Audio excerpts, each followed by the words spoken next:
After 5 years of waiting with bated breath to see if that post-credits teaser was a cop-out or full commitment, something even Insomniac themselves weren't entirely sure at the time, we finally have Spider-Man 2. Not to be confused with Spider-Man 2, or Spider-Man 2 Entering Electro.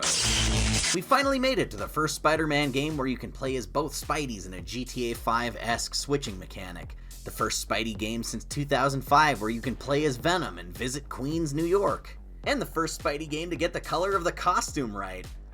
But in spite of all the hype, kick-ass, awesome stuff in this game, it's all anchored together on a story that rubber bands between some of the best Spidey writing out there, two recycled plot points from other adaptations that weren't executed well then and still haven't been now. I do love this game. It's easily one of the best superhero games that we've been graced with. But I can't help but feel that it's also constructed around a narrative that's running low on originality and is rushing through itself too fast to enjoy in many places. Spider-Man 2 suffers heavily from Insomniac's villain problem. Thank you, Elijah.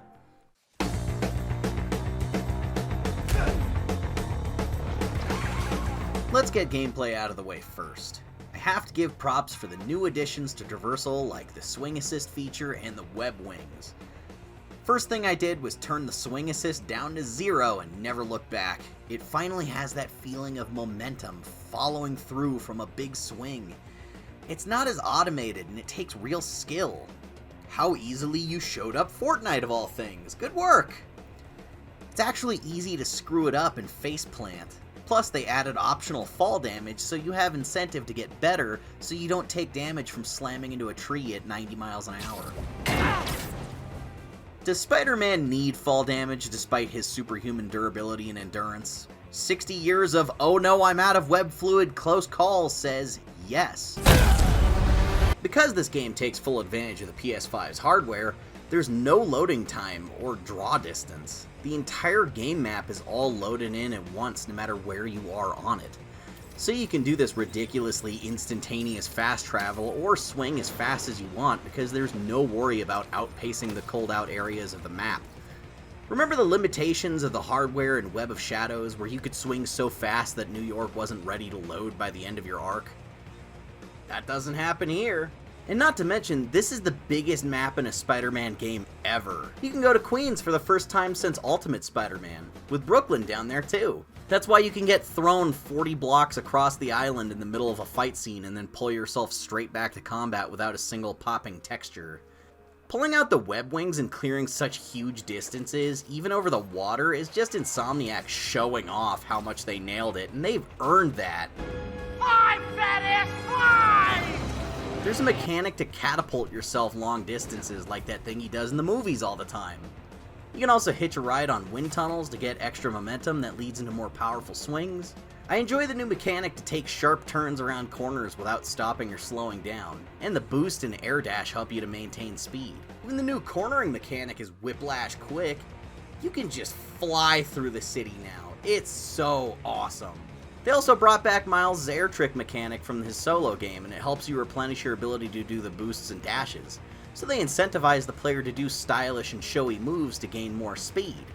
It looks cool, it feels cool, and it just gives you that sense that you're fully unleashed to move like a superhero. This has to be the best Spidey swinging so far. But it's a 0 out of 10 because I can't do that dumb thing where I shoot 2 web lines out at once and then dangle in midair for no reason. This is such a major upgrade, and the first game on PS5 that I've played where I felt like they managed to utilize more powerful technology and justify the exorbitant price I paid for that stupid looking thing. I also love the random encounters that they sort of brought back from Ultimate Spider-Man, where instead of low-level supervillains spawning in the city, you can just randomly bump into other heroes. From the Wraith, to Agent Venom, I guess, to even the other Spider-Man. Really hope for the third game you can bump into villains again, like the Shocker. Oh. He's lucky that Craven got to him first, that's all I'll say. Miles now shoots blue lightning from his hands. Like, a lot of blue lightning. He doesn't want to be famous, and I'll make him infamous! Combat feels so fluid because the animations have been tweaked to flow into each other perfectly. You get such a cool feeling from chaining moves together in such a way that they look like scripted animations and not off-the-cuff random gameplay inputs. It's a sight to behold and really increases the fun of mashing endless criminals. I like using that new bounce mechanic to just bully individual enemies. I wish his face made that kickball sound. Though I do miss the massive amount of gadgets available in the first game. It feels like that element was scaled back to focus on big power moves like the symbiote attacks or lightning blasts from either Spidey. Symbiote combat rocks! No notes, this is cool. In fact, the gadgets are one of a couple things that seems reduced compared to the first two games. There are a lot of little features that weren't completely necessary, but were at least nice to have that are now totally absent. No character bios, no model viewer, no social media feed, no menu to repeat podcast audio logs, simplified car chases. Feels slightly stripped down by comparison. Same goes for some of the optional gameplay content and the costumes. For the former, there's a lot less variety in the optional missions, and now the vast majority of them are combat challenges to fight waves of enemies. There's a lot less emphasis on stealth encounters, or skill-based races, or silly puzzles and shit. We all like to clown on Screwball and Taskmaster for being lame, but they added something important to the first game that feels missed here. There's this strange sinking feeling that I have. I think this game needed a few more months of development, because I can see the seams where stuff was reduced to just get it out on time. The final product feels a bit lesser for it. I mean, even having to wait a few months for an update to add basic features once again is frustrating. I also get the sense that maybe some story stuff got cut, because I remember hearing Danica, the Spidey podcaster, give this big rousing speech about the New Yorkers banding together to stave off the symbiote invasion in case the Spider-Men couldn't handle it. We can't leave the protection of New York just to the Spider-Men anymore. Let's be heroes. Then we don't actually see much or anything of how the invasion is actually affecting New York because the third act happens so fast. Then she gives herself and everyone else a huge pat on the back for handling all that. We survived the impossible. Drove back a friggin' alien invasion. And we did it together. As heroes. The Spider-Men led the way, and every day New Yorkers rose to the challenge. Like, what? That'd feel more appropriate after playing Web of Shadows, seeing all these survivors battling hordes of symbiotes and evacuating buildings and getting into shield helicarrier chopper things. But there was none of that here. Even the symbiote meteorite as a plot device felt like an afterthought that was brushed over, and I was just left to assume it worked the same way as the 2017 cartoon since this game never sat down and properly explained it. There's gotta be a mission or a cutscene missing to fill that out. It feels incomplete. And speaking of incomplete, costumes! As soon as they announced both Peter and Miles were going to be in the game at the same time, I knew not every suit was going to make it. I was just confused by the ones that did make it in from the first game versus the ones that didn't. I really wish they would have kept Peter's Spider-Verse suit so I could have had the boys matching in cutscenes. I was really obsessed with making sure they had coordinated costumes. We're a team! I also lament the loss of my old trusty Spidey armor, and Bagman was literally created because of the Black Costume Saga, so that felt like a no-brainer. The Baxter building is right there, come on! Miles' suit list remained pretty untouched, thankfully. I appreciate the costume palette swaps, if only so we could get the Webman and biblically accurate 2099, but I feel like the fourth slot is always wasted on some ugly-ass mustard yellow Avengers game looking thing. Props for being free, though. That other game would have looked you dead in the eye and asked for $20 for this piece of garbage, and then gotten confused why they didn't make a profit. More like Suicide Squad, kill your sales! I just have to say, I want to openly denounce all these original costumes from guest designers and the ones in the pre-order bonus, because most of them are pretty ugly. Power Rangers one is okay. I feel like there's a difference in design ideology between comic artists who know how to make something sleek and simple that can be reasonably drawn multiple times in sequential art form, and game and movie concept artists who only know how to add as much detail to something as possible because detail equals realistic. And then all these just end up being so busy and ugly and taking up space in the suit roster. I really wish these didn't feel like they were taking priority over the comic suits, but they do. I'd much prefer those resources being aimed at digging deeper and getting obscure cool comic costumes over all this. It's time for a Miles Morales original, you know? One of one. It's also pretty insulting to take a suit that's a brand tie-in and try to make it mandatory for story purposes in the last few missions of the game. I don't care about whether or not the Adidas suit looks good, I just don't want a product placement to supersede Spider-Man's actual costume. It's gross to force it into important cutscenes and disguise it as character development. It'd be fine if you threw it in there as an unlockable to just let people decide how they felt about it on their own, but don't call that a Miles Morales original. Made my guy look like a doofus in front of the whole city. I took it off the first chance I got every time until it stops giving you the option. Sorry, Betsy. We have a firm rule against Spidey endorsements. You're a fraud, Spider-Man! I'm getting a little tired of mandatory anti-villain suits. The anti-goblin suit in the third game should just be a suit and tie because he's not going goblin mode. He's going to fucking work.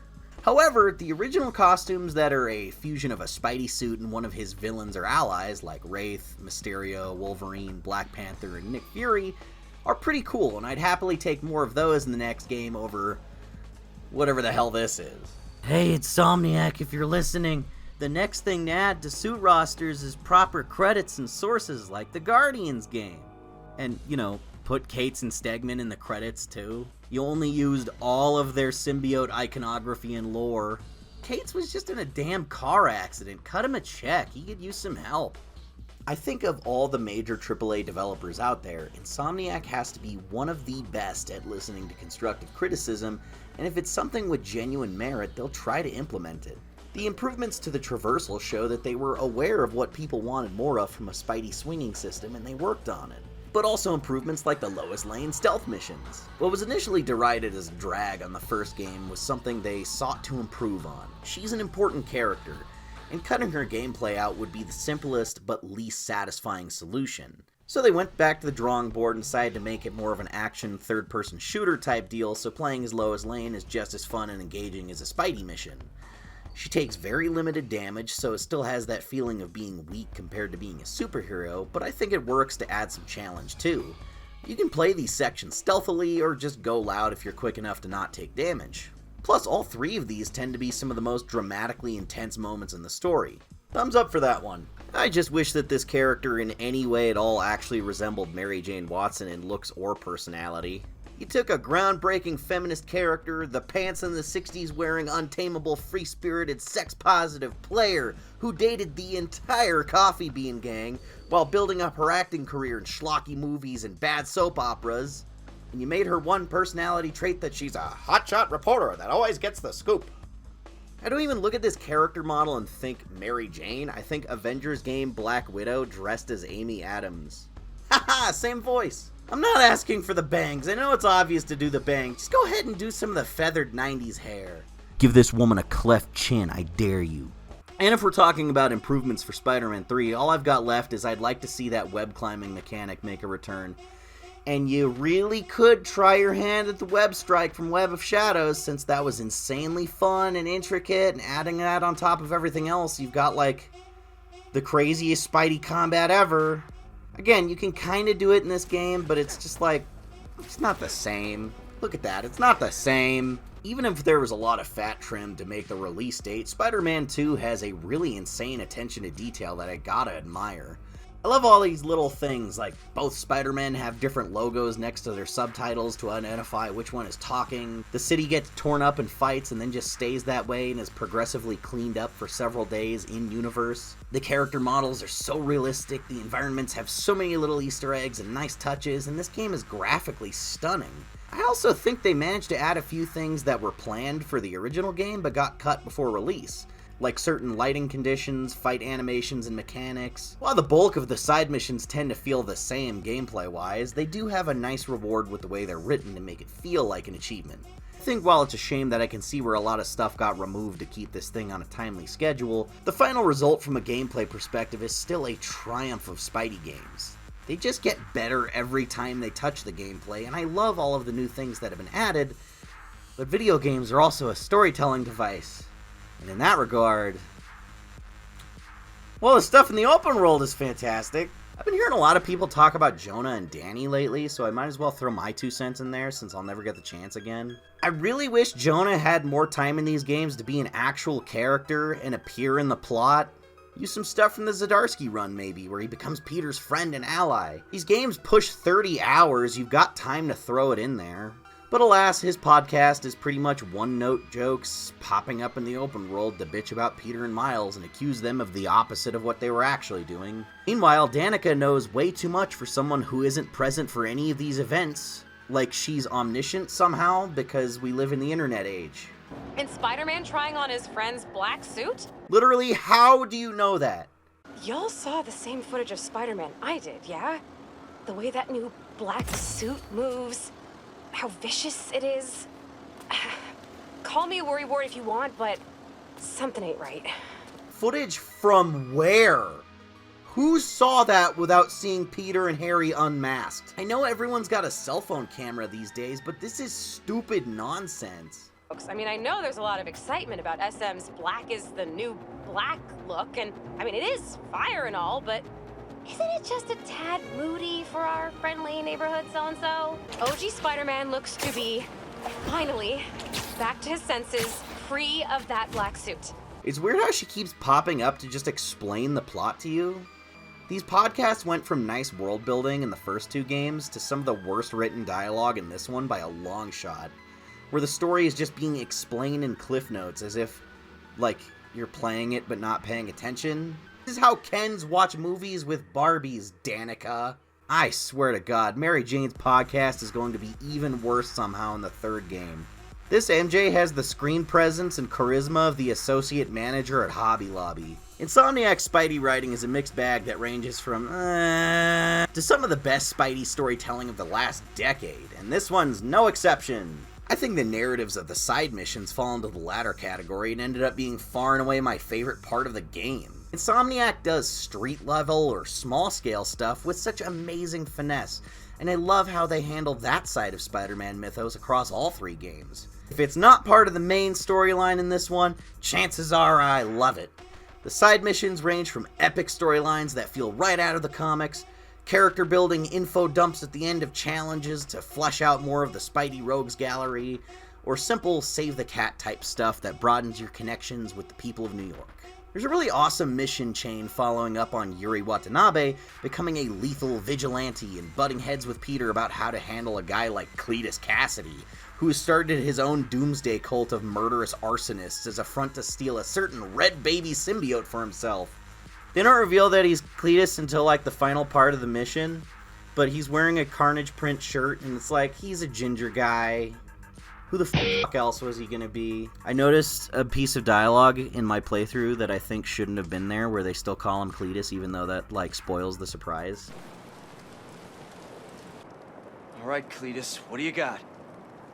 I think this is a sound file from, like, an earlier draft of the script that accidentally got left in, because this game's kinda Halo 2. The more Manson-esque take on Cletus is frankly awesome. In the comics, he's always recruiting like-minded maniacs to his nihilistic anarchy philosophy, so this approach is perfect to give him something to do beyond just being a standard serial killer. His personality shines through. I like this design, and he's thoroughly established as a threat even without superpowers. This crazy bastard sets Spider-Man on fire. Jeez. They may have whiffed it big time on the other guy, but if they follow through with this one, they'd have pulled off a perfect Carnage. I take that as a nice consolation considering everything else. See, I like Insomniac's take on Carnage because he actually talks and acts like the character Carnage. But beyond that, even the more grounded and down-to-earth side quests are a joy too. Like a flashback to seeing how this version of Peter became more of a trash talker in battle when he was young. I like the idea of Jonah being the one who puts that idea in his head because he's also such a loudmouth against opposition. Miles also has these really sweet missions with helping students at his school, saving stolen pieces from a music museum, or getting to spend time with more of his characters from his solo game. Haley Cooper is such an endearing love interest because she's a normal, down-to-earth person that doesn't have superpowers or alternate universe imaginary adopted children. I hope she becomes a mainstay for Miles' lore because I like her more than Vulture's granddaughter, Hydra Kate Bishop. That was weird. Stay away from Caucasian girls with shaved heads wearing white hoods, Miles. They don't want what's best for you, buddy.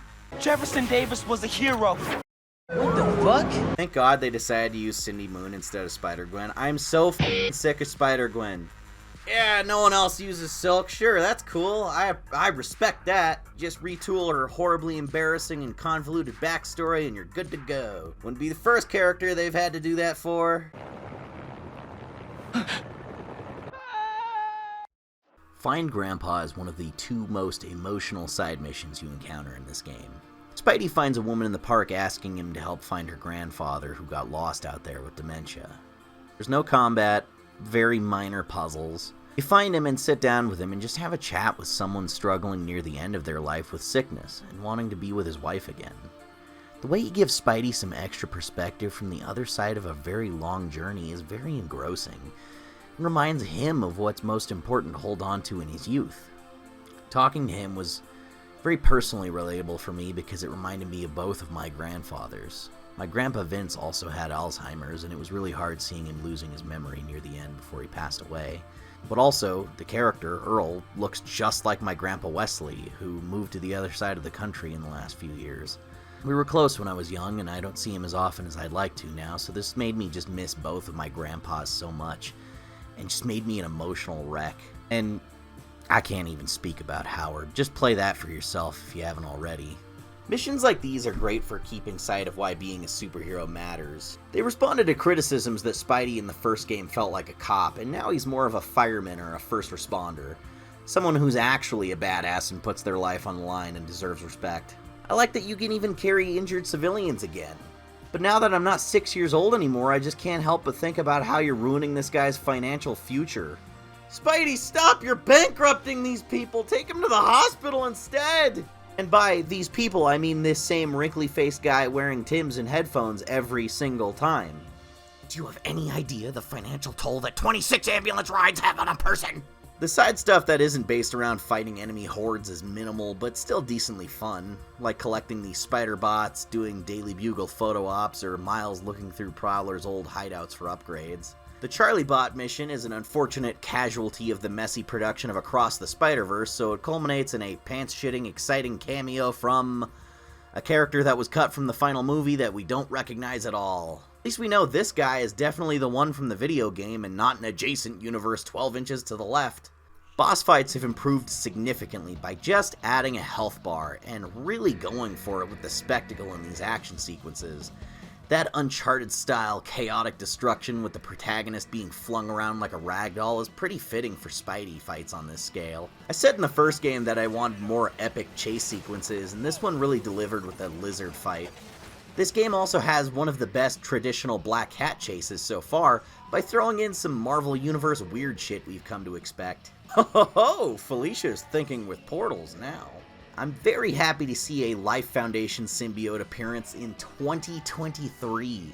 When was the last time Scream was in anything? The 2017 cartoon? The theme park ride? The boss fights also have a lot of dialogue and discussion from the characters to really add some depth to the fight outside of it just being a button-mashy slugfest. It reminds me of reading a comic where 2 characters are saying paragraphs of dialogue mid-jump in superpowered battle. You can't keep a job! You can't pay the mortgage! I have a job! With Harry! We'll be okay! And for how long? There's only one job you care about! Spider-Man!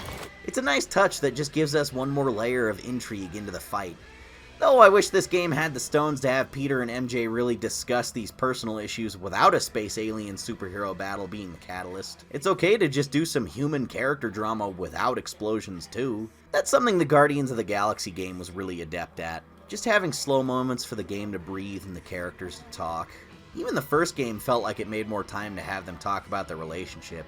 Repetitive the conversations may have been. There's so much going on and so many character beats are really great, but they happen so quickly to get to the next thing. The pacing in this game feels off because stuff like this is present in the first act, and then the second and third are too busy jumping between plot points and major character beats, and it just gets rushed in quick cutscenes. Having 2 Spider-Men in this game is a really cool idea that sets this apart from all other open-world Spidey games. It almost feels like 2 games in one that weave in and out of each other's stories. The only problem is that Miles' half of the game is A, way shorter than Peter's, and B, way better written than Peter's. Marvel's Spider-Man 2 picks up right where the last two stories left off, with Peter and Miles working together as Spidey and trying to deal with the difficult work-life balance of being a superhero. You're fired. It's nice that Miles' initial missions follow up on the development from his solo game that his friends and community are aware he's Spider-Man.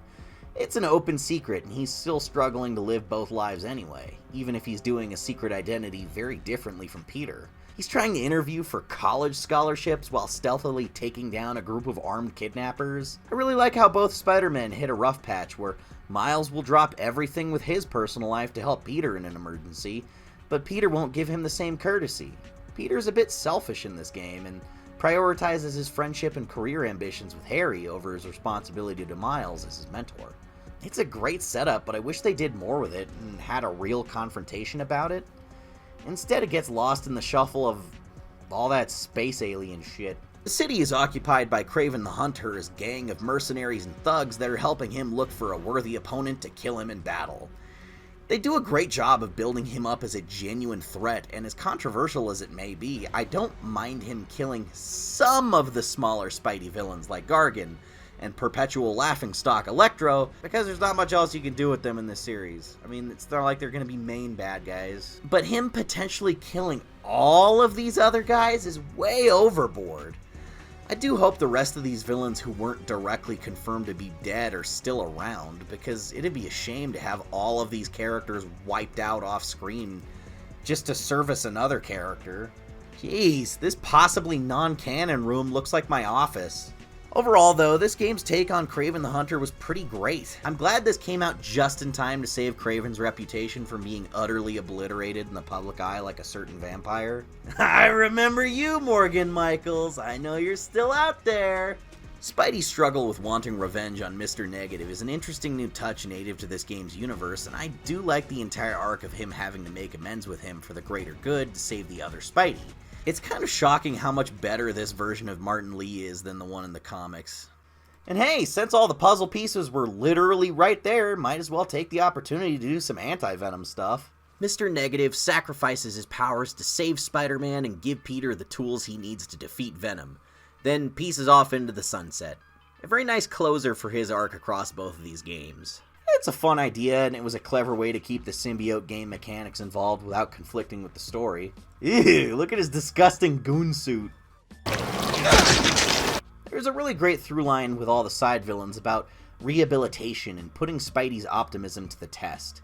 He always argues that he can't kill his enemies because they have a chance of changing for the better. They may not always be superpowered jerkasses. That's the major conflict between him and the Wraith, since she's more of a Punisher type. He's completely right about Carnage, though. Get that guy in the ground for the safety of the human race. Well, with guys like Mysterio, Lizard, Sandman, Tombstone, and Prowler, it's cool to see all of them trying to build real lives after they've been supervillains and seeing both Spideys act supportive of their growth. It's just a shame that this game is so heavy on supervillains becoming good guys, but they dropped the ball on the original Spidey villain turned good guy. Molten Man, obviously, where is he at? He's permanently gold and shiny. He looks like a walking Oscar. Oscar. Oscorp?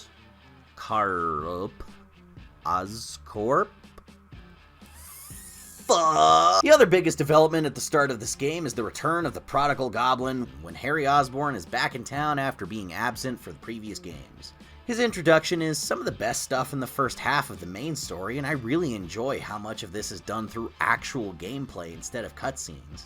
Seeing Insomniac Peter in the Year 1 era was really cool, and it solidified my opinion that I no longer care about the face model change. I've officially gotten used to it. I don't care anymore. It's fine. And after this part of the game, I never really thought about the old model again. All he needs is a better haircut. It kind of looks like Toby with the ultimate cut in these flashbacks. I like to think that my criticism of the previous game's character development with Finn was heard, because the flashback mission to childhood best pals hanging out and doing casual low-stakes mini-adventures is here at the beginning of the game instead of near the end. Miles and Finn's history was insisted upon far too late in the game after it had already fallen apart. but Peter and Harry's relationship is shown in great detail right up front. This flashback to high school Peter is a great way to endear us to Harry and get a sense of his character in a fun section that's still engaging with Spidey gameplay. Nothing helps a player build connection with a character in a game like going through some shit together and having them help you solve a problem. It's why The Last of Us is still, even after everything, more effective as a game than a TV show. We spent a lot of time together moving boards and ladders around and just getting to know each other. This is brilliant. I'd play a whole game that's like this mission, Spider-Man Slice of Life. It feels like a side story you'd find in a back issue of one of the side series like Web of Spider-Man or Untold Tales. Hey Ben 10. Hey Ben 10. In the present, Harry is healthy and thriving with the curative powers of the Venom symbiote up his ass after his non-specific Dane DeHaan disease from the first game. While this version of Harry doesn't bear much resemblance to the insecure daddy issues train wreck college roommate from the comics, or the contemporary charismatic and womanizing version we've seen in recent years, he's still a likable character. He's just a lovable, sweet guy. You'd love to be friends with him. He is so nice. He's really big into science and philanthropy, so he and Pete actually have stuff in common beyond being, oh god. Would roller coasters have any effect on Spider-Man?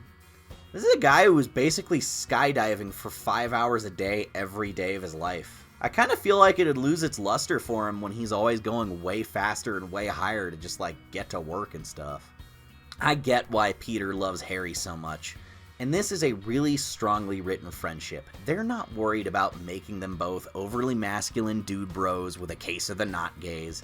It's a very deep and intimate bond between two male friends, and it's presented so honestly and with so much vulnerability. These guys are as close as brothers, and it shows, and I vibe with it so much. I love you.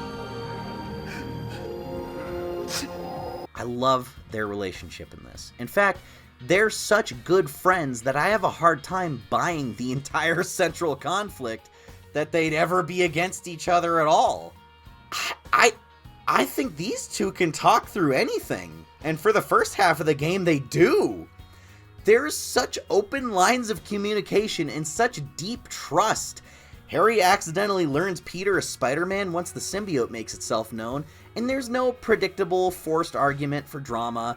They talk it out and understand each other, and they're closer for it. Then Harry tries to help out, and there's even more communication and healthy boundaries set about his level of involvement in superhero affairs. Harry's brief stint ripping off Flash Thompson is a clever fusion of the episode in Ultimate Spider-Man where he took the role of Black Suit Spider-Man before losing control of the alien, and some of the early Web of Spider-Man issues where he tried to be a heroic Green Goblin before going completely mad. I know that had to be some inspiration because that was also the same arc where Tombstone got his Luke Cage knockoff powers, and Harry and Peter are chasing after him in the game too. It's the only time I've seen that part of Harry's Goblin lore ever get an adaptation, so I was actually interested in those scenes. But it was really, really short-lived for the sake of getting the black suit onto Peter, like, right away. All the stuff with Black Suit Spider-Man, albeit really fast, is really great. You know, it's pulled right from the several adaptations that are not like the comic, but whatever, they streamlined it. At least he has a shape-shifting black sweater, and they remembered to have the symbiote fighting crime while he was asleep. You ever notice how the Black Suit saga's just been kind of like the same since 1994? But Harry gets left out of most of the second act, and his entire downfall is relegated to 2 cutscenes in between everything else. It just goes by so fast and doesn't feel developed like the conflict with Peter happening at the same time. I never got a perfect understanding of why he was angry with Peter in such a way that he'd become Venom. The reason shifted in each scene because the situation just kept evolving so fast. First it's like, hey, don't bogart it, dude. I'm fully aware that you're being mind controlled, but you're acting kind of like a dick. And then it's like, no, you can't destroy it. I need it to not die. And those are perfectly reasonable in the context of the moment, but those happen over the course of seconds. There's also a really rushed moment to try and throw in the classic, Harry is jealous of Norman's affection for Peter thing from the Raimi movies. But this is the only scene where they attempt that, and it's just not developed enough to see it as a good character motivation either. It's like all the elements are floating there, but none of them are focused on enough individually to form the full picture. The end result makes it feel like Harry doesn't have a solid, genuine, concrete reason to be a bad guy. Just a handful of scenes of being, like, a little bit annoyed at Peter in the moment. Nothing to end a friendship over. I guess these scenes have to go by so fast because even a moment of communication or rational thinking would smooth it all over. But we need to get to Venom, so it's all a bit contrived. All of this hinges on basically a misunderstanding between two characters who aren't in their right mind, because one's on mood-altering space alien drugs and the other is so sick he can barely stand up. Neither of them are thinking straight, and the entire conflict feels mishandled when it all comes down to a boneheaded accident because Harry just panicked. Oops!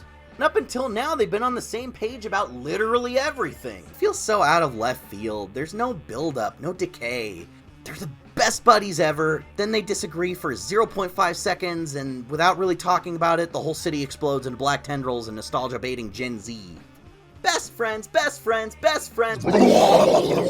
This same scene happened in the Ultimate Comics in the Spectacular show. It's clearly what they're trying to reference. With Peter about to destroy the suit, as Eddie attempts to stop him for a personal stake in its survival. But the actual disagreement between Peter and his childhood friend was better fleshed out.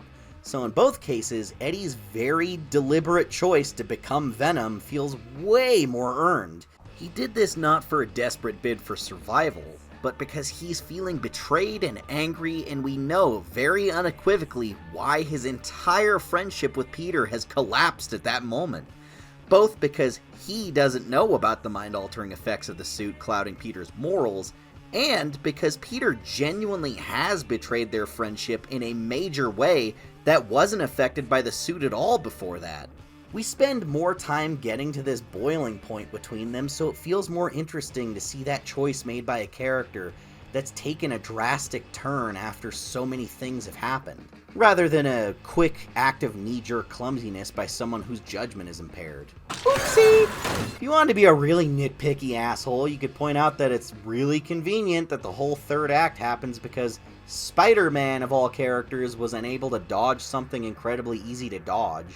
What the f*** is this containment unit made out of? Porcelain? I'm not gonna hang on that, but it could have been executed differently to quell that stupid logic-obsessed CinemaSins idiot part of my brain. It needed to happen either way, because without it, there's no story, so what can you do? You know what would have been cool? If Peter's incessant need to keep people from dying forced him to intentionally allow Harry to take the suit back to save his life, even knowing full well what the side effects were, because they had run out of options. Kind of like in the Paul Jenkins run when Eddie Brock died of cancer and Peter intentionally pushed his body back into the symbiote to revive him, even though he knew that'd just make them Venom again and rebond them.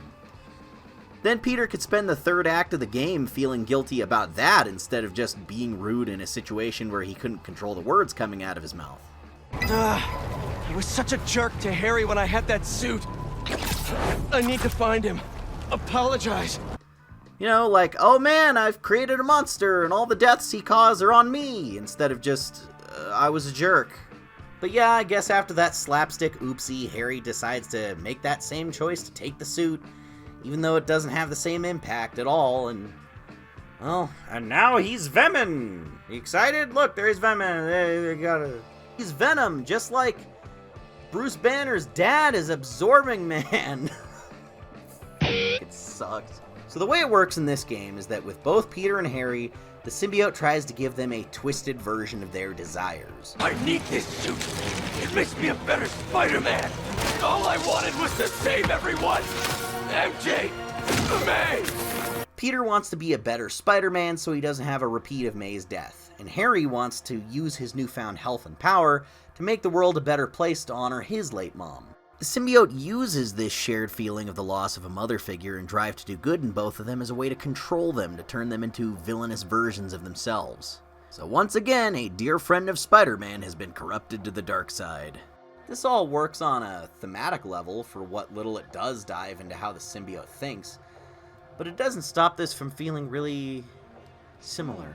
Even Peter himself seems acutely aware that this plot is getting scarily familiar and has a lot of worries that he'll lose Harry the same way he lost May, and by extension, Otto. I think it's smart that they acknowledge the repetition in the narrative itself, but it does feel like a form of lampshading because they're still doing pretty much the same type of villain for the third time in these games. And all this builds to a new take on Venom that's a new take in the same vein as Roland Emmerich's Godzilla. Yeah, I guess it's a giant reptilian creature that attacks the city. You got the very basic traits, right? But like, every imaginable other detail that made him special or cool is wrong. It's a new take, though. It's a new take where the cool parts are gone. That's the new take. That's what's new about it, is we took the cool stuff out. This is what you get when you treat Venom like a plot device and not really an actual character. It is not Eddie Brock. Okay. It is not Eddie Brock. Okay. Our goal was to tell an original story, something you haven't seen in the comics or the movies yet. Obviously. Wow. Were you expecting me to start whining about Eddie Brock by now? Oh, but Eddie Brock. We had 5 years to wrap our heads around the fact that they weren't going to use him, and plenty of other characters can be Venom too if it's handled well. Doesn't make the execution of the story they did tell any better. I could probably go through this whole review without even talking about him. Honestly, him not being here is the least of this story's problems. Alright, just because you've been good this year and you're on my nice list, I'll serenade you with that irritating spiel. Let's talk about 19 inches of missed opportunities. Okay, I'm not one of those YouTubers. This isn't one of those bad faith fanboy things where the complaint is just that a minority has an important role in the story. They replaced not one, but two of my favorite straight white guys with another straight white guy. Okay, well the jury's out on Eddie being straight. He gives fruity vibes sometimes, a lot of times, which just makes me miss him all the more.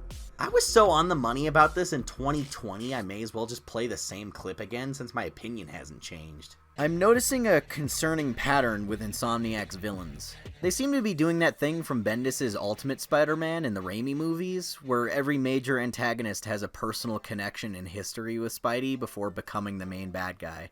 Now you don't have to write them an origin story and have Spidey build a relationship with them after they meet for the first time. He's just coincidentally known them for years. Obviously, the majority of the Sinister Six are exceptions to this, but with Martin Lee, Doc Ock, and now the Tinkerer, it looks like all the main villains will follow this formula. And honestly, I feel like that's going to get old really fast. I get it, it's a cheap and easy way to tug at the old heartstrings when the main opposing force is an old friend that lost their way, but it's going to get repetitive if they do that a third time in a row. I have this sinking feeling that, once again, for Marvel's Spider-Man 2, Peter's old bestie Harry Osborn will be Venom and we'll get the whole, "but the main bad guy's my bro, I'm so conflicted" scenario, which we just saw twice.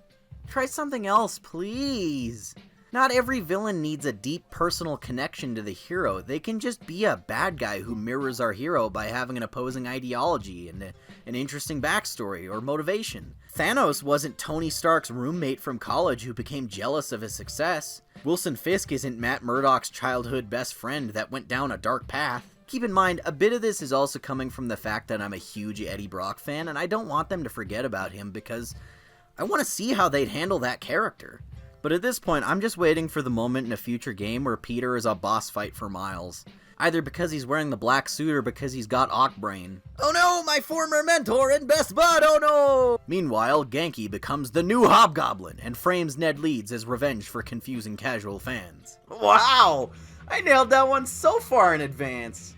I mean, it's, just because it's really predictable and obvious even from years ago. But yeah, I'm sick of the formula. It's not just a problem with these games, it's basically every Spider-Man adaptation ever at this point. You guys hate variety that much? Sandman can't just be a criminal with a secret heart of gold. He has to be the one who shot Uncle Ben. Dr. Connors is friends with Peter's parents and needs their notes to finish his lizard juice. It all dates back to Doc Ock being Peter's science camp idol. It's ironic that this problem only started to get out of control with Eddie Brock, and has gotten so bad over the years that it's now erased him from his own origin story. This is one of the few things I think MCU Spider-Man is actually good at. None of these villains knew Peter Parker before the movie started. They're not longtime family friends, former business partners, or an old mentor in his schooling days, or a childhood friend. In No Way Home, he met Green Goblin earlier that same day. And that guy changed his life forever and brought the devil out in him. A compelling hero and villain dynamic does not need to hinge entirely on shared history. Sometimes we can do something different. It won't kill you to break the mold and stop adhering to this same friend-turned-foe pipeline. It starts to get ridiculous when every normal person Spider-Man interacts with in his day-to-day life is liable to get superpowers and try to kill him later on. At this point, I feel like the third game will be about Peter's next-door neighbor Roger transforming into a mechanical acid-spitting wasp and burning his house down. Please, try something new! Get creative! I'm on my knees begging to not do the same story a goddamn 4th time in a row. I mean, how could you at this point? Surely they can't. Dear God. The reason I wanted Eddie Brock so badly is because he's the exact opposite of this trope. Look, Parker and I have a complicated history, but it's water under the bridge. Well, I guess we're still building that bridge. But we have bigger fish to fry. From the bridge. Well, you know, in the good comics where he's not a fucking creep, he's a down-on-his-luck guy who created a lot of his own problems in life by not taking responsibility for his actions. He's trying to recover from an abusive childhood, and a lot of his selfish actions caused his marriage to fail. Then he has this pretty one-sided rivalry with Spider-Man that turns so ugly it eats him up inside until he becomes the worst version of himself. Okay, well, maybe not the worst version of himself. He gets all the power he could ask for, and the symbiote feeds on his denial and negativity to turn him into a weapon of its own revenge. You're free. You can stop this. Stop hating. It only loves me for the hate. He's the ultimate hater because he's being manipulated to the point of being completely delusional, but he wrests control back from the symbiote and regains his composure and his humanity. And then he gets to know Peter. Like, really know him. Not just the twisted facts the symbiote fed him to keep him riled up, they become begrudging allies, then eventually they form a real connection. He realizes he was being manipulated to farm hate into this jilted alien ex-girlfriend, and he decides to take charge and use its powers to be better. He forces both of them to evolve into something greater, and it was a long uphill battle, but by God, he made it because Peter never gave up on him and wanted him to redeem himself. Always wished I'd had a strong friend who could save me from the monsters in my life. So I became a monster. To save those too small to fight for themselves. Yeah, they might be afraid of me, but I'll keep them safe. He's a villain who hates Spider-Man so deeply at first, but one day, after a lot of pain, becomes Peter's friend. That's compelling to me. I find that interesting. He's Vegeta and Kevin 11 before those guys were even a thing. And a lot of shades of that were used with Harry here, but just, don't tell me it's the same. It's not the same. But the years have corroded the public perception of Eddie Brock's importance so that now the character isn't considered necessary. First, Eddie gave up being Venom in the comics for like 14 years, and his storyline started to fade from memory. Then the Ultimate Comics used him in an, at the time, interesting new format that was then copied endlessly for every other antagonist, and he was forgotten by the book itself. He disappeared and the synthetic symbiote kept showing up without him. Now we have people who grew up with Mac Gargan as a flat, boring monster version of Venom that had nothing interesting to do ever. Then Flash Thompson is the admittedly super cool anti-hero equivalent to Spider-Man. And then what do we do with Eddie? Okay, we'll just make him anti-Venom. I don't know, that's not panning out the way we wanted it to. Okay, now he's Toxin. Now he's Agent Toxin. I don't know, whatever. F it. Eddie just didn't matter during those years. And circa 2015, when Insomniac got the rights to Spider-Man games and began plotting their trilogy, I can forgive that they didn't think he mattered at the time either. They looked at what was recent and rolled with that. He hadn't had his big return, the legendary Donny Cates run, and his blockbuster movie series yet. He hadn't shown us why he's the comeback king yet. This was worsened by the Ultimate Spider-Man animated series cutting him out entirely, and the 2017 cartoon using him as a minor cliff note and keeping the symbiote front and center without him for most of it. Then the movie tried to simplify things by just saying Venom is the alien instead of the host and the symbiote together. I am Venom, and you are mine. And that fucked everything up. I notice that you sometimes refer to yourself as we. Why is that? Venom isn't a singular personality. It's a combination of myself and the symbiote. That's why we say we. Been an unfortunate compounding effect of adaptations asserting that Venom is solely the black sludge, and the person inside can just be whoever. Sidebar, the symbiote that makes the new Red Goblin is called Rascal, so a precedent has been set that the goo name can be different from the superhero character name. A lot of people in the fandom refer to Cletus Cassidy's symbiote as Red because he called it that one time, so I'm going to put forth an idea. Someone may have suggested this before in the last 30 years, but I'm taking credit for it. I don't know who the hell you are. This guy right here, this entity, this thing, we've seen it a bunch of times. Its canon name should just be Suit instead of Venom, or unpronounceable vibrational frequency. Eddie, the suit. You gotta take it off. I saw the suit. You heard me? Yes. The suit. You gotta crawl in this when you get the suit back. So many characters already call it the suit in universe, and it can help distinguish Venom from just being the goo by itself. Take it or leave it, but that's what I'm speaking into existence until it sticks. So anyway, people don't think Eddie is important anymore, even though he's like the entire thing. Eddie's the reason they call themselves Venom. We're poison to Peter Parker and Spider-Man. We're Venom! Now, we're poison to you, Spider-Man. That's why we call ourselves Venom. People who don't read the comics don't know about his redemption arc. All they've gotten from the majority of the adaptations is that he's just a one-note angry villain, when that's ironically the least interesting thing the character has ever been. He's evolved past that and become something so much cooler that can stand perfectly fine on his own without servicing Spider-Man. He's like 250 issues into his solo book and Spider-Man barely shows up in that. But he's only really gotten one adaptation that ran the full gamut of his transformation from a jerk to a vicious tormentor to a remorseful hero. The rest either stay focused on his anger and don't explore him any further, or just jump straight to him being an anti-hero without giving him much depth.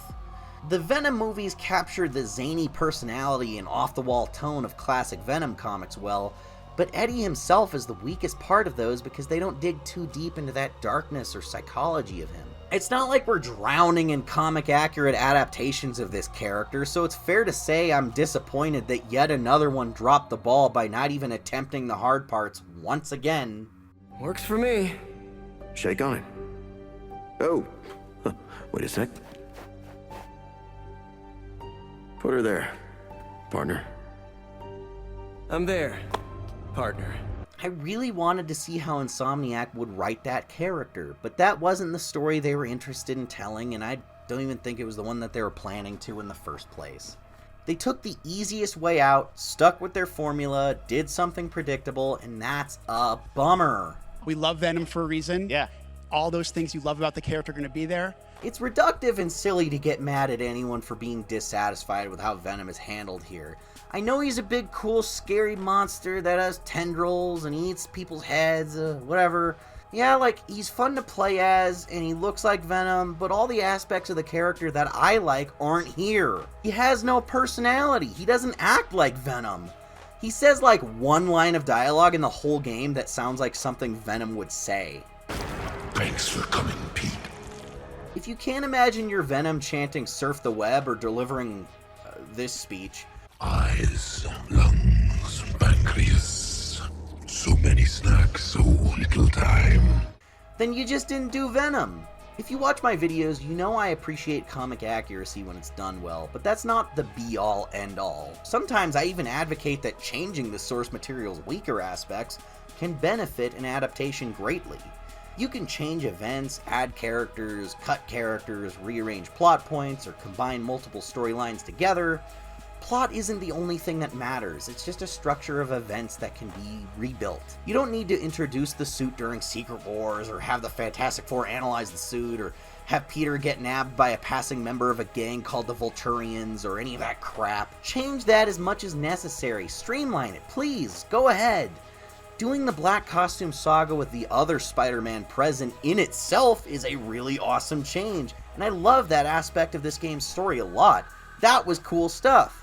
Some changes are great. The sky's the limit as long as the heart of the character is the same. I just want their personalities intact. Is that too much to ask? Otherwise, it's not even the same character, just an empty costume. Without Brock, this take on the symbiote is just a generic evil monster of the week bent on world domination. Been there, done that. It might as well be a Skrull or Fin Fang Foom or the Brood then.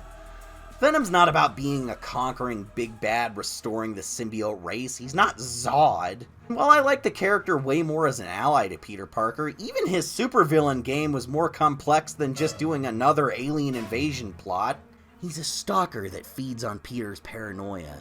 He attacks him in broad daylight, out of costume, to keep him on his toes. Spider sense is useless. He shapeshifts and blends into the crowd, or turns entirely invisible. He grins a gnarly, toothy smile outside the window. He's always watching. You're never safe. Venom even shows up to Peter's front door and makes small talk with Aunt May, just to make him anxious about a fight breaking out or his secret identity being revealed. I guess Harry tried to do that, but he didn't have the same smug bastard energy, and he was just more there to ooze a liquid sample of his offspring onto MJ's chest. Don't look at me like that. That's literally what happened. Eddie as Venom knows Peter just a little too well and plays on his biggest fears. And the worst part is that he does all this thinking he's justified in taking on a bad guy. You know nothing about us, but we know everything about you. You see us everywhere, even in your nightmares. And we want to dismantle you, piece by piece. We know who you are, and everyone you care about. Imagine them working all that into gameplay, making the city feel unsafe for the player because any NPC on the street could turn into Spider Nemesis and knock you on your webbed ass without spider sense indicators to help you. Shit, him and Miles can both turn invisible. You could do something with that. No one ever remembers that Venom can straight up turn invisible too. But now he's just a xenomorph queen birthing hundreds of drones, so you can in turn punch hordes of sludge monsters and go, wow, it's like 2008 all over again when 2 games like this came out in 1 year. Hey, look, we're fighting in literally the exact location from that other game. Yeah, I know, I'm the target demographic for that nostalgia shit. I don't care. His twisted sense of humor, his moral code, his hatred and redemption are all the parts that make Venom noteworthy among Spider-Man rogues and allies. Now he's been whittled down to a one-dimensional costume that can be thrown on anybody to take over the world. The magic is gone. It's just a mask that's laid on the head of any random character that Peter Parker considers an acquaintance. Unfortunately, this is the least interesting thing you could do with Venom, but it's becoming the default. This isn't a new take on Venom, it's just a mashup of stuff from the previous 2 cartoons and Web of Shadows, which also had an underwhelming Venom until like the last 5 minutes of the game. Why is Harry doing this? Creating all these things? I don't think Harry's the one doing it. At least not the Harry I know. Then who is? The symbiote? Yeah. Harry is infected with the symbiote, but the symbiote ends up being like the totally dominant half that's on Earth to herald the symbiote invasion, while the host is helplessly playing along as like a meat puppet. I'm not hating on it because it's inaccurate to the source material. It's really accurate to these animated shows that I'm not a huge fan of. But if you give me the V252, we can create something wonderful together. It's just not as fresh and new as we were sold on, and the execution lacks impact. All Harry contributes is a pair of legs so the symbiote could stand upright and a pair of hands to punch with. Could have been Mac Gargan in there since he's just as bland as Venom. What do you want revenge for? Why do you call yourself Venom? Doesn't matter, here's that character design you like because he looks cool. He's just a big action figure now. The personal connection with the villain thing is watered down by the fact that Harry's not even in control. Don't let him get in your head. That's not Harry talking. Harry! Man, that's the symbiote talking, not you! Venom is pulling words from Harry Osborn's mind and talking on behalf of him with all this heal the world and Harry's jealous of Miles stuff to give the illusion of any character motivation. But that final boss makes it clear that Harry isn't actively trying to hurt people. Pete? Pete, what's happening? Just hang on, buddy! Please, no. Leave him alone.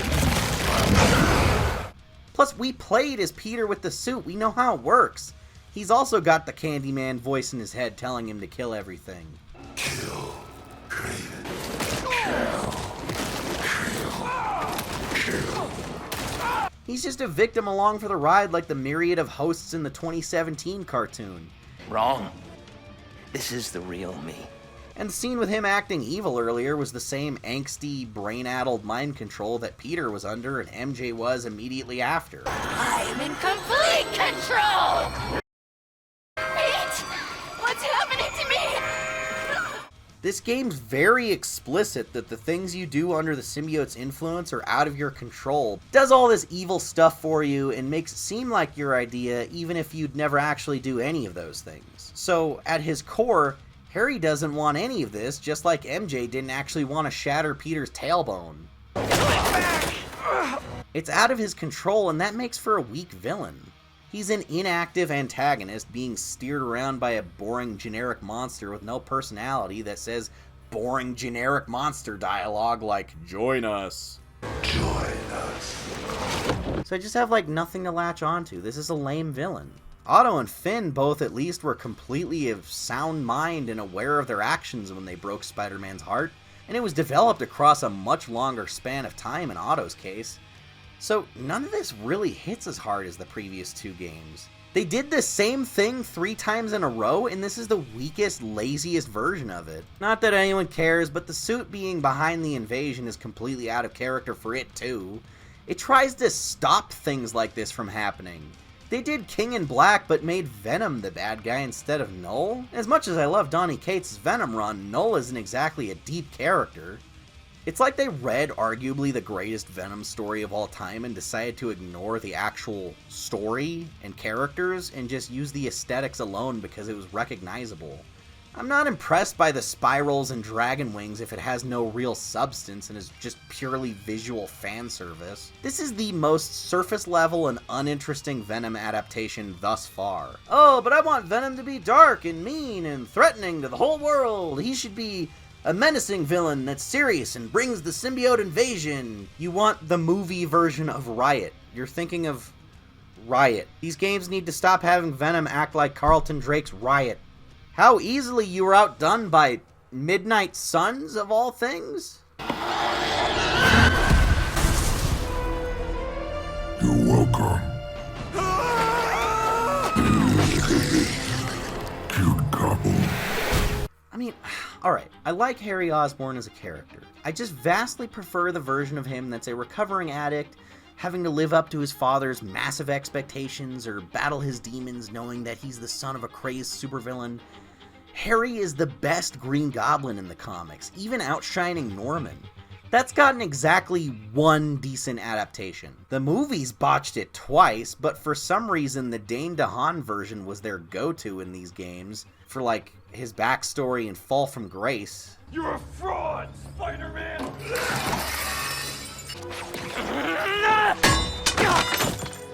Now him and Eddie are both lesser for taking this route. Just missed opportunities on top of missed opportunities. There's nothing this story did with Harry as Venom that couldn't have also been accomplished with him juiced up with the healing properties and mental toll from Goblin formula, and infecting other New Yorkers with that, like Goblin War. But the symbiote is cooler looking and more popular, and people remember from those other games. Hey look, it's like Web of Shadows, but happening way too fast. I'm not opposed to other people than Eddie Brock being Venom. In cases like Flash Thompson, it can be amazing. But in my opinion, this game didn't execute it well enough to justify doing it at all, and he only appears in the last hour of the game to barely get any development or screen time. Do I think this game would have been improved by making it Eddie instead? Actually, no. No. I think that would have been completely antithetical to what they were trying to achieve with this story. As much as I love that character and find him important, they couldn't have made him work for the story they wanted to tell here, which is again why I wish they hadn't sacrificed Venom as a way to build up a story that could have been achieved perfectly fine with something else, something more fitting and dramatically interesting for Harry. You didn't have to drag Venom down for this, it was totally unnecessary. You could spend an eternity picking apart little fanboy inaccuracies like vulnerability to fire or the location of the bells ringing or whatever, but what matters is the characters, and they forsook that to tell a story that wasn't completely satisfying even on its own terms. The entire inclusion of Venom is rushed, underdeveloped, derivative, and the biggest sin is just not giving Tony Todd better material to play with. He's got like the most perfect Venom voice possible, but it's wasted on such serious and cliched lines. Let the man sing Strangers in the Night or talk about eating brains. If they do end up making a Venom spin-off game, they have to bring him back and write him some fun stuff to say. Full stop. I can't let such amazing casting go to waste. You really got that man in the booth to use 8 minutes of dialogue in a 25-hour game? I just finished a film about an undead soccer team, and it was called Shinbags. Oh wait, that was Final Destination 5. That skank wasn't worth the $4 I spent on an ice cream cone. As for the rest of this cast, they acted the shit out of this okay at best script for the main story. I've never seen a game where the vocal performances did such an amazing job of elevating material that at times can be pretty mediocre. Everyone was in top form. Yuri, my boy, I think you've secured your place as my new favorite Spidey voice actor because you really went for it in every scene. You won best performance in my heart, even if the Oscars don't recognize video games. Come on back, pal, let's do more Ben 10 shenanigans, even though I just spent like 30 minutes crapping on Spider-Man 2. It's okay, he's cool about it. We're already starting to get hints that this game had a troubled development behind the scenes, and tons of concepts got cut, levels got removed, or whole lengthy segments of story were truncated. And it's unfortunate that it shows in the final product.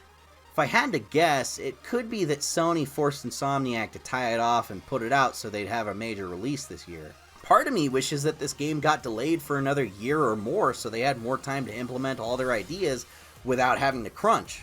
Because crunch just makes everything suck for everyone. Web of Shadows had a lot of cut ideas too, but that game still felt like a more complete product, and like they got their bang for their buck with the symbiote invasion concept by pacing it out more slowly and making it feel like it was a problem for the whole Marvel universe. That one felt like watching a zombie apocalypse but with Spider-Man as the main character. This game's third act is so quick and underdeveloped that it feels visibly incomplete. Take your time. I can be patient. I'm aware that I'll be in my 30s when you release the third one. I'm fine with it. Just slow down. Let it cook.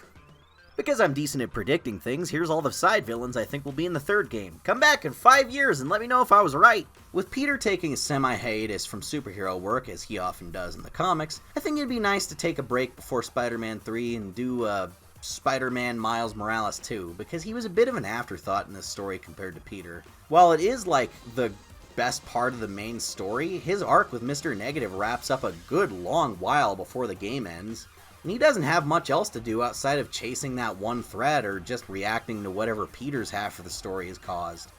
It feels weighed a bit too much towards classic Spidey, and I don't want him to get sidelined and put in that terrible costume for long. Maybe we can have him take the lead on the DLC in Battle Carnage or something. Remember that book in Absolute Carnage that they forgot to finish, so there's a giant unresolved cliffhanger in that series? Good times. Yeah, you can put that costume in as a DLC. Spider-Man 2 is a very mixed bag, with some parts that were really engrossing and groundbreaking. Scenes, mechanics, and set pieces that have to be some of the best of the last decade of gaming. But it's also tied together with a story that feels tired and fails to meet the mark. And it's clear that this game was meant to be much bigger and more polished. And I feel like Insomniac really is just adapting mostly other adaptations, and can't find a way to put their own original spin on anything without it coming across really samey. You got one idea, and it's not even like your idea, but you keep doing it. It's a game that goes from Spider-Man 3 to Web of Shadows to Ultimate Spider-Man in its plot, but it doesn't have very much about it that I can go, wow, that reminds me of Marvel's Spider-Man 2. It's not doing a fresh and modern take on comic stories, it's just compiling bits and pieces of the cartoons, games, and movies that already did that to begin with.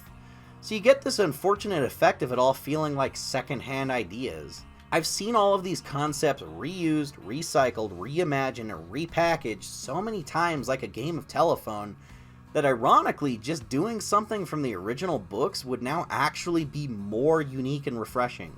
Can you imagine a single Spider-Man adaptation where he dates Betty Brant first? Or where he's the one who corrupts the initially peaceful and benevolent symbiote with his shitty attitude instead of the other way around? How about someone really taking a genuine shot at Harry's drug problem instead of making silly metaphorical allusions to it with fictional supervillain meds as a stand-in? What if we saw Peter's bully-turned-friend, Flash Thompson, used for more than just jokes and have to actually grapple with the realities of a life-altering disability and still become an amazing superhero despite said disability? Can J. Jonah Jameson be an actual character again instead of just grouchy comic relief? So many great things about these books really only exist in adaptations now as cameos, Easter eggs, and running gags. I want you to remember this forever. If a movie director, or TV writer, or game developer says they're taking inspiration from classic Spidey stories, they always exclusively mean the 90s cartoon. If they say they're pulling something straight from the comics, they mean Bendis Ultimate or Slot ASM and not a damn thing else. The entire entertainment industry adapting Spider-Man stories into other mediums would rather die than use any full storylines by J.M. DeMatteis, Jerry Conway, Tom DeFalco, Peter David, J. Michael Straczynski, David Michelinie, Chip Zdarsky, Mark Waid, or even Stan Lee himself. The best you'll get is tangential, maybe even unintentional nods or inspiration for a scene or two that was gleaned off a skim read of a Wikipedia article, and then that scene would be in a completely different context. We could be getting so much depth and so much unused material from Spidey's golden years. I mean, those books are in the dumpster right now, but if there's not like 40 years of good stuff to use too. But instead, we're still getting hung up on these. And it's pretty much the only thing we ever see anymore in Peter Parker stories if they aren't multiverse related. They've done the friend-turned-enemy parlor trick to get you emotionally invested so many times that it no longer works. I can see the strings. I'm not impressed anymore. Spider-Man 2 also has a bad habit of wasting characters to build up other ones. Like killing tons of super criminals to make Kraven look more threatening, or botching 4 of Spidey's best supporting characters to create an underwhelming, sloppy hodgepodge of them that sadly has none of the interesting parts of any one of them. Insomniac Venom is their weakest main villain so far, and I feel let down that Harry and the symbiote didn't live up to their full potential as characters. Norman's reason for hating Spider-Man is pretty forced and dumb, but Otto is written so well in this series that hopefully his involvement can salvage it next time. I have hopes though that Norman Osborn and Otto Octavius teaming up for the third game will finally lead to something different. We can't retread that same old shit again with that setup. And I have a feeling they were saving their best for last. So, while it feels like a great evolution in gameplay from its predecessors, it feels like a step down in quality of storytelling, and like a throwaway middle chapter before getting to the big finale. This is the Halloween Kills of Spider-Man games. And that's rough. I always get mad at YouTube for not putting my videos in the subscription box because people will comment, "Finally, Xavier uploads again after all these years," not knowing 3 other videos came out within the last month already. So maybe that stupid bell icon thing will help you remember I exist. If you want other ways to support the channel, you can always go hit up that Patreon for early videos and exclusive stuff because it's just $1. I'm not kidding, it's only $1. Isn't that cool? If everyone who watched this video donated $1 a month, I'd be able to afford a house for myself, so that would be really cool. You can also check out our merch on TeePublic, or just buy some of my random stuff on eBay. I have a pretty substantial collection of old toys that are still in the box in perfect condition, so go take a look in case you find something you like. And lastly, since this is a YouTube video and you probably play Fortnite, drop my creator code XavierGM next time you buy a silly dance or a cool character skin. Really helps me out. See you next time!